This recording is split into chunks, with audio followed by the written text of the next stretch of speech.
Nalipay si Senador Imee Marcos sa dihang iyang giinagurahan ang bag-ong nahuman nga Dr. George Hofer Medical Center sa Ipil, Zamboanga Sibugay. Dako kini og matabang sa katawhan apan dako pa kini og kulang labi na sa pagkuha og mga personahe.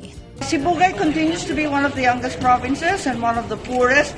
So I feel that we have to give constant and total attention to the needs of the people here. And particularly, we know that hard hit are our fisher folk and the island dwellers. Bago pa lang nahuman ang Governor Hofer Medical Center, ang tambalanan nga nagkantidad og 360 milyones ka pesos. Gipasigarbo usab ni Zamboanga Sibugay Governor Honorable Ann K. Hofer sa Senador ang Agri-Trade, Tourism ug Sports Fair, kung diin si Senadora Imee Marcos ang pinasidunggang bisita.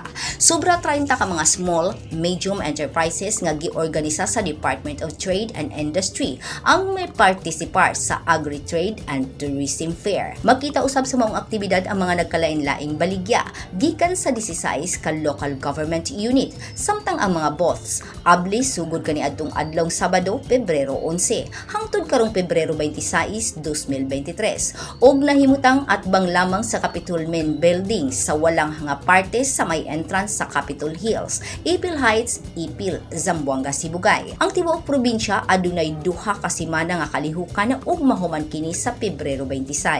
Grace Alcunaba, Newsline Philippines, Zamboanga Sibugay Province. Stay safe!